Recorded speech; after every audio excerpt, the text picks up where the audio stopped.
Assalamualaikum warahmatullahi wabarakatuh. Alhamdulillahi rabbil alamin. Hamdan katsiran thayyiban mubarakan fih kama yuhibbu rabbuna wa yarda. Asyhadu an la ilaha illallah wahdahu la syarika lah. Wa asyhadu anna Muhammadan abduhu wa rasuluh. Allahumma salli wa sallim ala nabiyyina Muhammad wa ala alihi wa ashabihi wa ala man saru ala nahjihi wa tamassaka bi sunnatihi ila yaumiddin. Ittaqullaha haqqa tuqatih wa la tamutunna illa wa antum muslimun. Ma'asyiral muslimin, para ikhwah yang semoga senantiasa dirahmati dan dimuliakan oleh Allah Tabaraka wa Ta'ala. Masih sedikit melanjutkan tentang bagaimana adanya sesuatu pada perkara yang zahir menjadi dalil yang menunjukkan adanya sesuatu pada perkara yang batin. Ini kaidah yang ada dalam hadis yang kita sebutkan tadi, bahwa dalam jasad ada segumpal darah yang apabila itu baik, baiklah jasad, apabila itu rusak, rusaklah jasad, itu al-qalbu. Dan juga perkataan sahabat Umar yang tersebutkan tadi, bahwa seandainya hati itu khusyuk, niscaya anggota badan juga khusyuk. yakni dari sesuatu yang ada di zahir bisa dia menjadi dalil yang menunjukkan tentang sesuatu yang ada di batin. Ini kaidah yang ditunjukkan di dalam Al-Quran dan hadis Nabi SAW. yakni apa yang ada di batin maka diketahui dia dari dalil yang ada pada perkara yang zahir. Di antaranya dalam ayat Al-Quran, Allah Ta'ala berfirman dalam surat Al-Hajj ayat 32. Al-Hajj 32. Wa may yu'azzim sya'airallah. Siapa yang mengagungkan syiar-syiar Allah, fa innaha min taqwal qulub, maka itu menunjukkan adanya ketakwaan dalam hati. Sedangkan takwa itu perkara yang tidak bisa dilihat. Namun ayat ini memberikan kaidah, yakni untuk mengetahui adanya at-taqwa di dalam hati, maka dilihat dari mana? Sikap ta'zimnya terhadap sya'airullah. Salat yang 5 waktu, azan yang dikumandangkan, dan kewajiban-kewajiban syariat yang ditegakkan, ini semuanya adalah sya'airullah.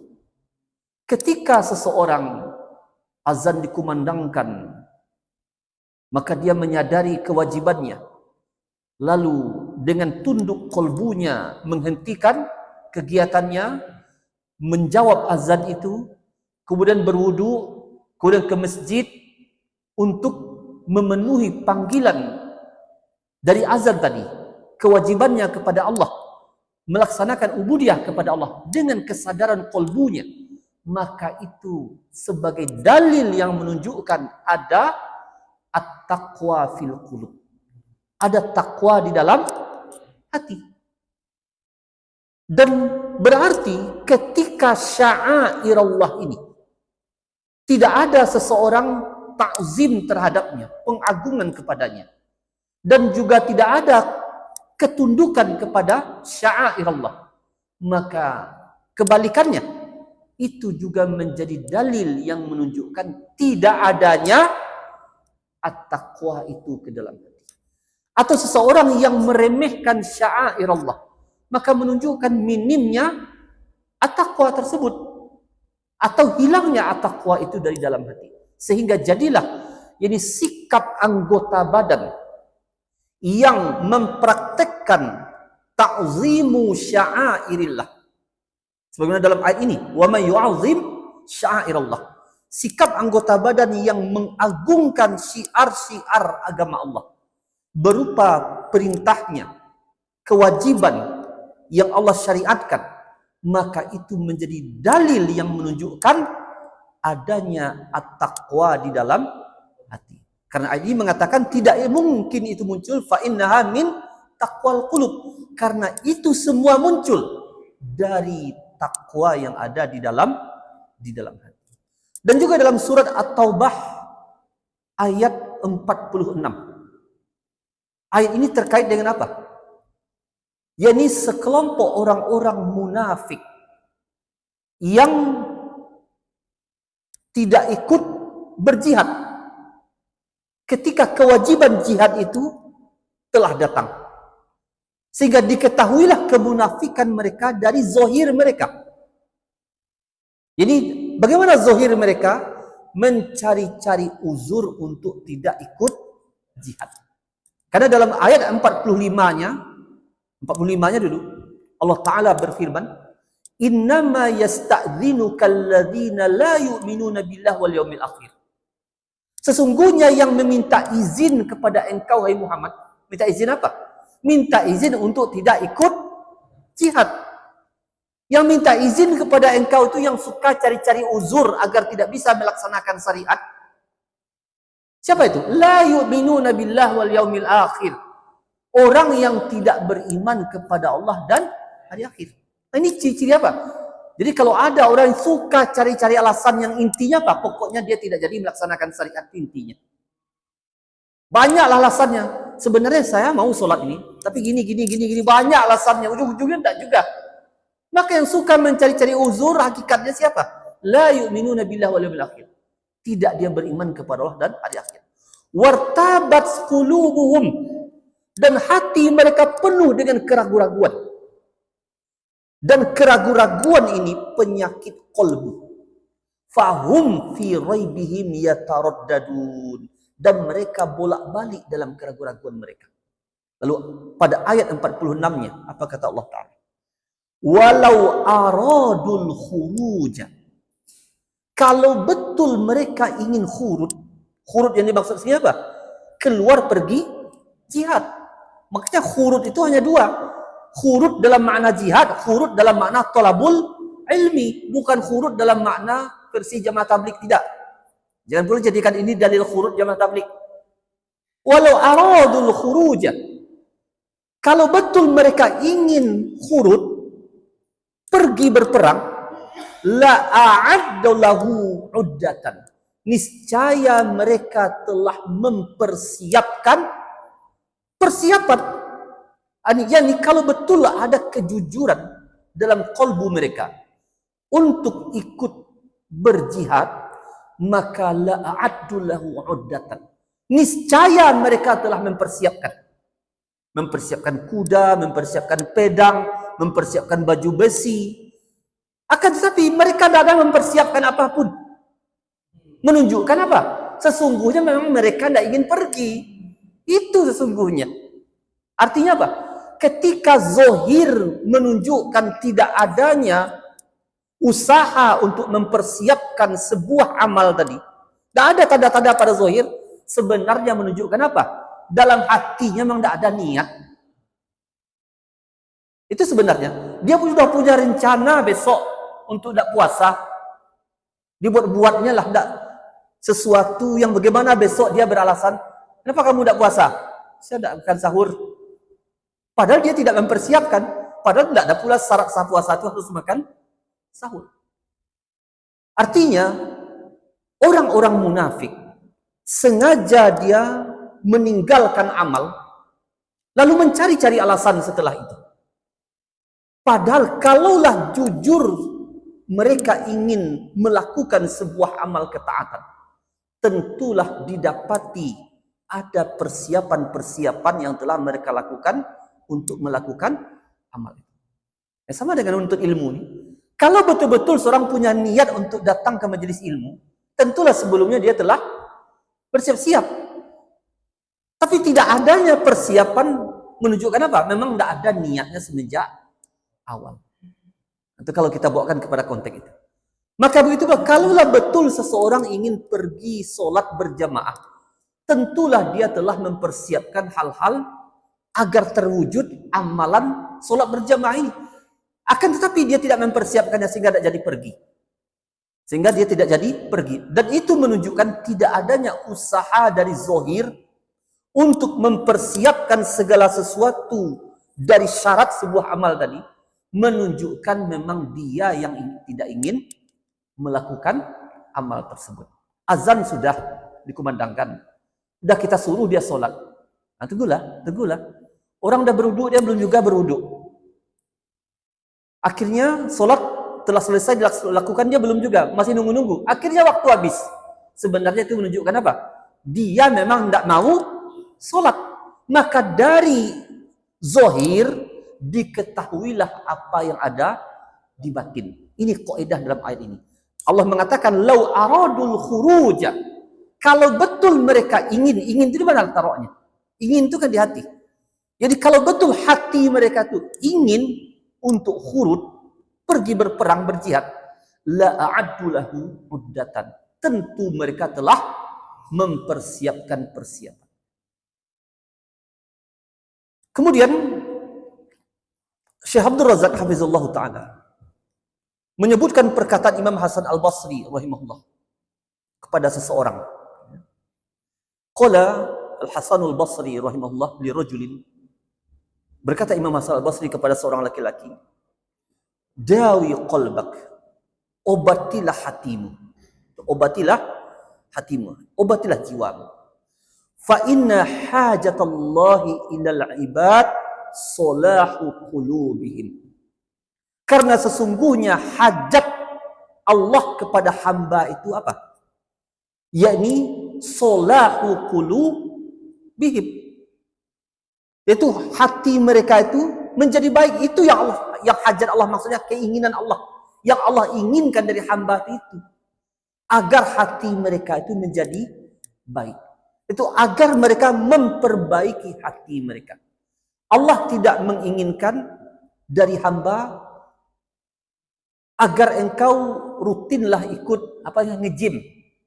Karena Allah menginginkan agar pangkal lenganmu sebesar apa misalnya? Sebesar balok. Tidak. Karena Allah menginginkan agar badanmu kekar. Tidak. Allah tidak menginginkan itu. Yang Allah inginkan dari hamba itu apa? Salahu qulubihim. Menjadi baik hati mereka. Kalau yang Allah inginkan itu adalah terkait dengan jasad, maka tentu nasihat Imam Hasan Al-Basri apa kepada orang itu? Rajinlah engkau lari, rajinlah engkau olahraga. Karena yang Allah inginkan dari engkau agar kaki engkau jadi besar, agar tangan engkau jadi besar. Tidak. Tapi apa nasihatnya? Dawi qalbak. Obatilah hatimu. Kenapa? Karena yang Allah inginkan dari hamba itu yang hatinya itu. Agar menjadi baik hati itu. Yani anna muradahu minhum islahul qulubul lati bisalahiha yaslahul badanu wa bifasadiha yafsud. Yani maksudnya, kata Syekh Abdul Razak, anna muradahu, yang dimaksud dalam ungkapan ini, yani anna muradahu minhum islahul qulub, yang Allah inginkan dari mereka adalah memperbaiki hati, di mana allati bisalahiha yaslahul badan. Dengan baiknya hati itu baik pula lah badan, dan dengan rusaknya hati itu rusak pula badan. Kemudian beliau mengatakan, Syekh Abdul Razak di penutup muqaddimah ini, wa hadhihi silsilatun nafi'ah. Ini merupakan silsilah pelajaran yang bermanfaat fi islahil qulub, di dalam memperbaiki jiwa. Qaddamtuha fi halaqati yaumiyah, di mana aku telah memberikan pelajaran ini, kata Syekh, dalam halaqah yaumiyah, setiap hari beliau memberikannya, abra qanatis sunnatun nabawiyah. Itu melalui channel, qanat itu channel, melalui channel, yaitu channel sunnah an-nabawiyah. Arjullaha ayyu'azzima bihan naf'a wal barakah. Aku memohon kepada Allah agar Allah membesarkan manfaat dan keberkahan dari pelajaran ini. Wa ayyaj'alaha ma'unatan lana ajma'in ala salahi qulubina. Agar Allah menjadikan buku ini, pelajaran ini, kitab ini, sebagai sesuatu yang bisa membantu kita semuanya ala salahi qulubina, untuk memperbaiki hati kita, untuk memperbaiki hati kita, dan untuk mengatur, menata hati itu agar menjadi baik, tertata, termanajemen istilahnya. Itu yang dinamakan dengan manajemen kalbu. Jadi kalau ingin dikatakan manajemen kalbu yang sesungguhnya, maka inilah kitab yang dikarang oleh Syekh Abdul Razak dari pelajaran setiap hari yang beliau berikan melalui channel Sunnah Nabawiyah. Khusus beliau mengumpulkan hadis-hadis yang terkait dengan islahul qulub. Maka kalau berbicara tentang tazkiyatin nafs, kesucian jiwa, maka kitab inilah sebagai jawabannya. Sehingga akan diketahui nanti mana yang tazkiyatun nafs menurut orang-orang sufi dan mana yang tazkiyatun nafs, kesucian jiwa menurut konsep nabawiyah, konsep ahlus sunnah wal jamaah as-salafiyah. Karena orang sufi mensucikan jiwa dengan apa? Dengan kata-kata hikmah, dengan filsafat, dengan khayalan-khayalan mereka. Tidak ada konsep yang jelas. Dengan percobaan-percobaan, sedangkan islahul qulub yang sesungguhnya dikembalikan konsepnya kepada dua wahyu, Al-Quran dan As-Sunnah. Dan ini yang akan beliau jelaskan dan juga insya Allah akan kita bahas. Mudah-mudahan Allah beri kemudahan untuk membahas satu persatu poin yang ada di dalam kitab ini. Dan insya Allah di pertemuan yang akan datang kita masuk pada hadis yang pertama, itu yang beliau beri judul Al-Qalbu huwal aslu. Hati itulah dia perkara yang paling asal sekali, yang paling mendasar sekali. Jadi sesuatu itu semuanya mesti dimulai dari al-qalb. Baik, kita cukupkan. Kita masuk dalam sesi tanya jawab. Silahkan jika ada ikhwah yang akan memberikan pertanyaan, kita persilahkan.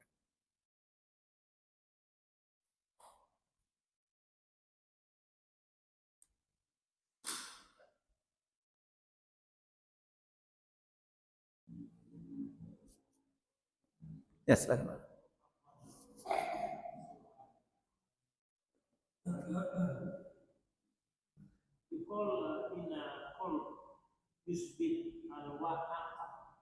Wi'a.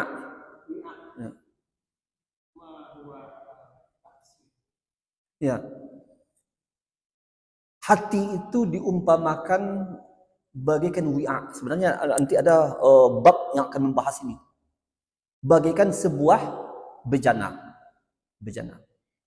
Dan bejana, wadah, mesti dia akan mengeluarkan apa yang menjadi isinya.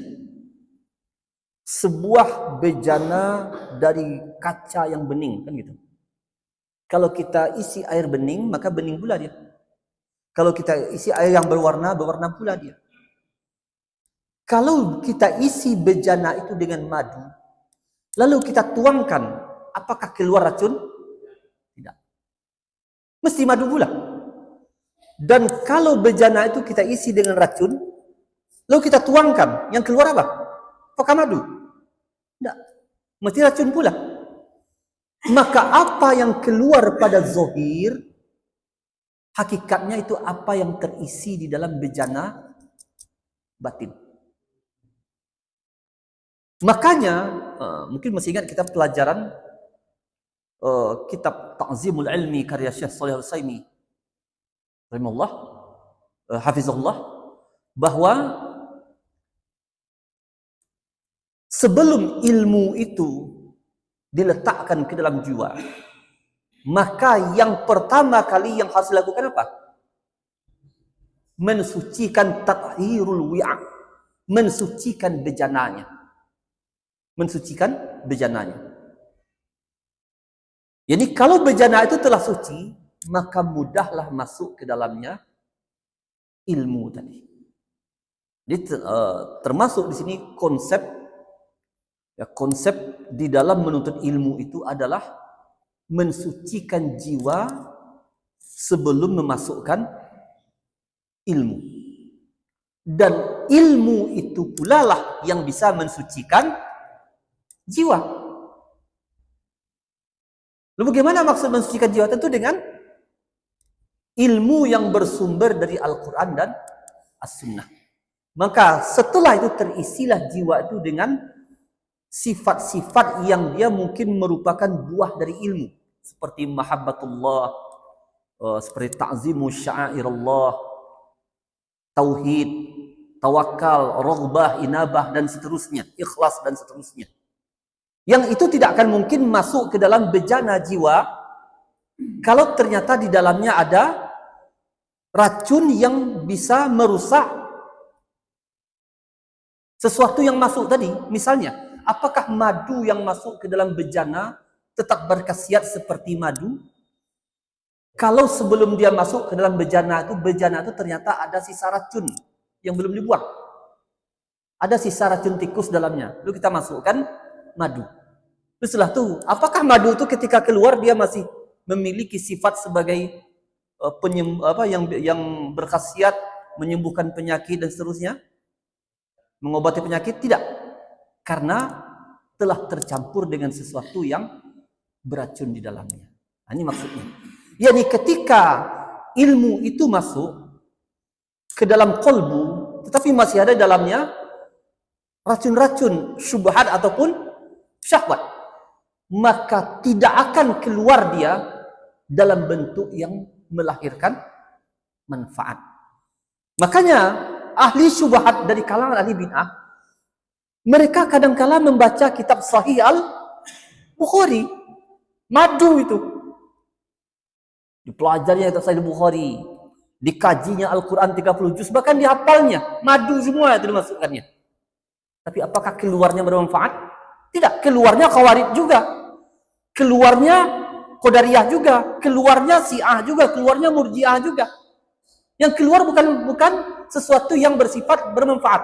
Kenapa? Karena tafsir yang dia masuk, madu yang dia masukkan tadi, ilmu-ilmu yang bermanfaat sesungguhnya pada hakikatnya yang diibaratkan dengan madu yang dia pelajari tadi masuk, tetapi telah ada di dalamnya racun ikhwani, racun khawarij, racun sufi, racun syiah dan seterusnya. Tidak dia buang, maka keluar dia tetap tidak bermanfaat. Maka jangan heran, walaupun dia udah jadi doktor S3 mungkin sampai ke Madinah, tapi keluarnya gimana? Keluarnya Khawarij juga, keluarnya Murji'ah juga.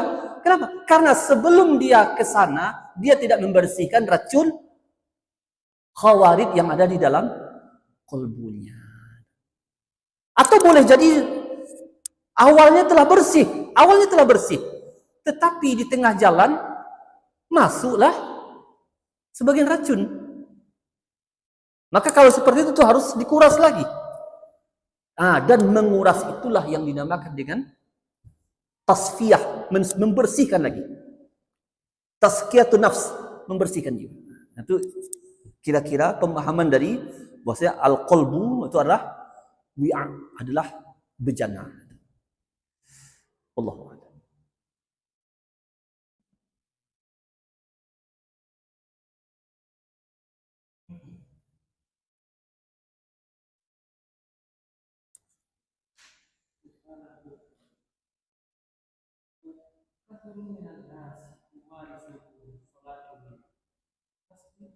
Ya.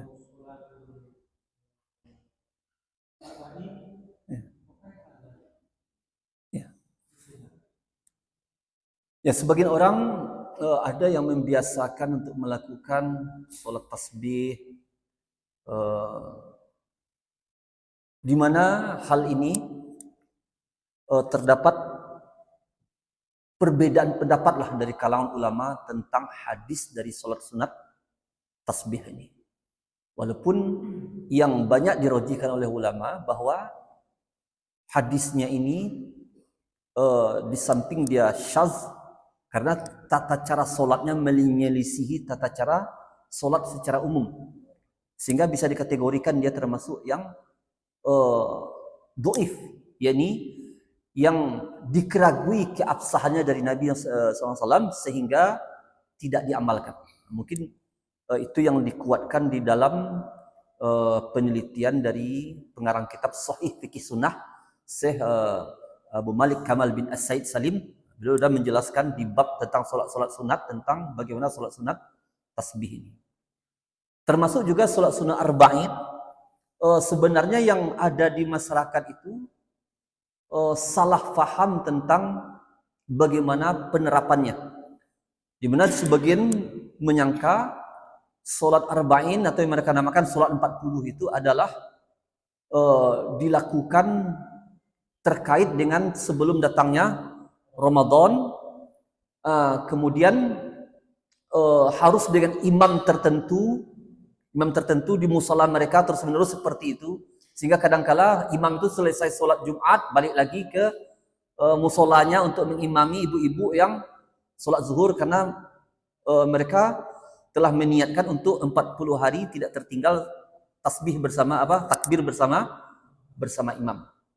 Dan yang lebih tidak bagusnya, sebagian jamaah yang pelaksanaan sholat 40 mereka ini merupakan bagian dari amalan thariqah mereka yang dipimpin oleh mursyid mereka tertentu, di mana setelah itu selesai dilakukan, mereka memiliki sebuah pemahaman. Setelah itu mereka bersafar ke kuburan-kuburan wali Allah.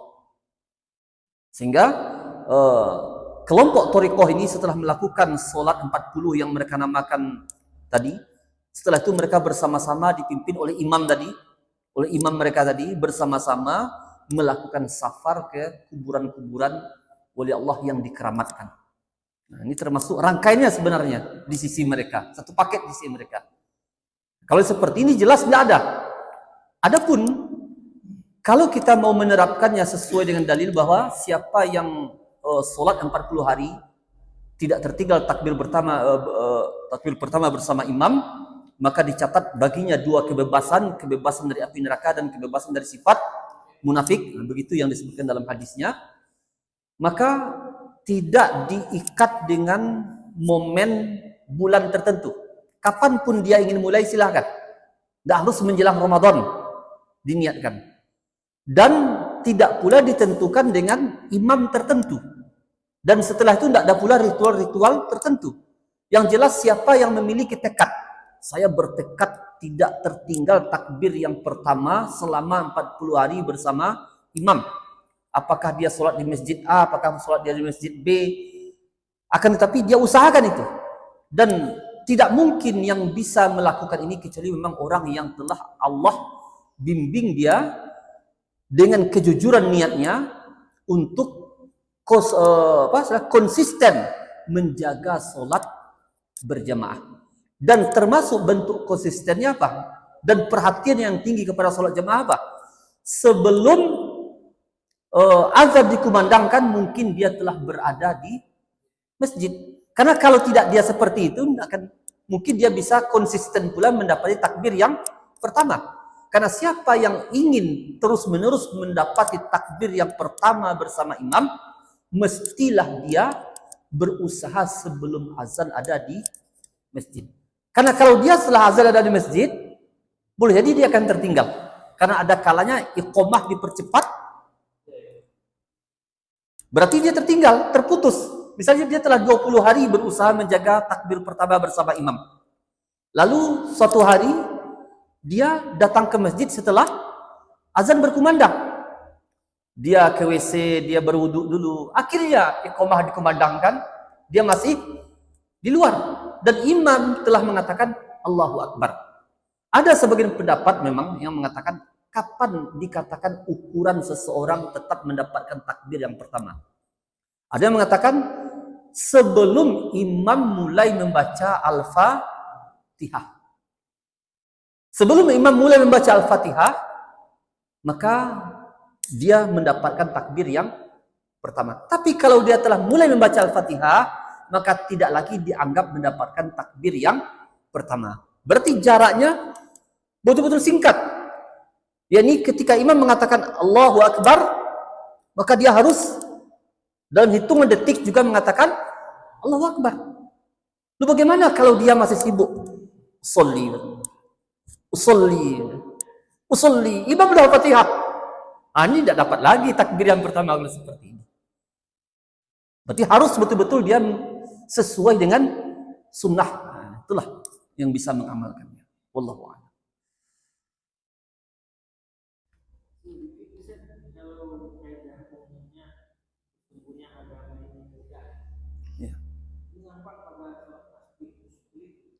Ya.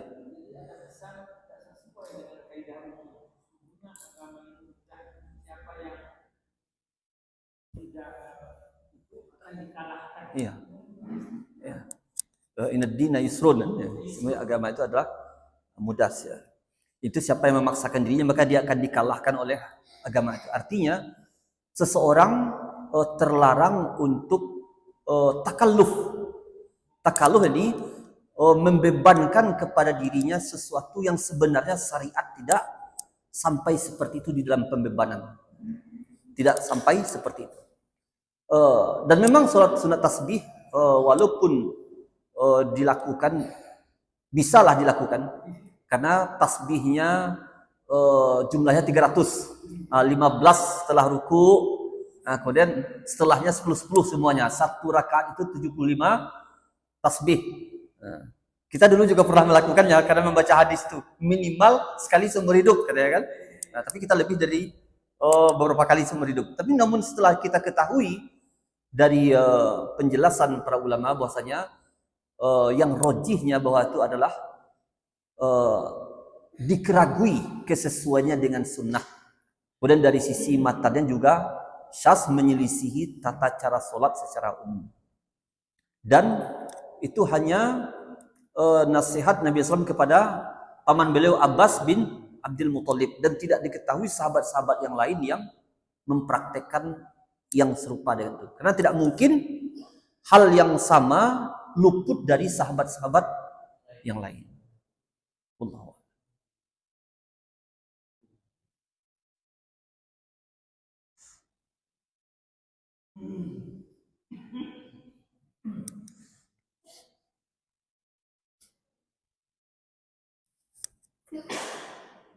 Cukup? Ya. Sallallahu ala nabiyina Muhammad wa ala alihi wa sahbihi wasallam. Subhanakallahumma wa bihamdika asyhadu an la ilaha illa anta astaghfiruka wa atubu ilaik. Assalamualaikum warahmatullahi wabarakatuh.